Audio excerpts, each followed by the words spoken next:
வெற்றி பெற வேண்டும் என்றால் காதல் எதையும் தாங்கிடுமே.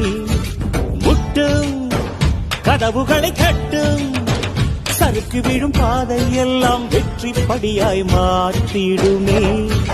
அண்ணாந்து பார்க்காமல் வெந்நீரை வீழ்த்திவிடும் யாரும் இல்லாமல் ஜெயிக்கலாம். ரெண்டு பேரும் சேர்ந்து முன்னேறது எப்பவுமே சூப்பரா. கண்டிப்பா ரெண்டு பேருமா சேர்ந்து க்ரோ ஆகுறது இருக்குல்ல, அது இன்னும் கொஞ்சம் அந்யோன்யத்தை உருவாக்கும். அதுவே கடைசியில பிரிய விடாது, ரெண்டு பேருமே பிரிய விடாது. வேரோடு வேர்வை ஊற்றி காதல் என்றும் வென்றுவிடும். பெரியோடு ஓடும் போது தடையை உடைத்து விடும்.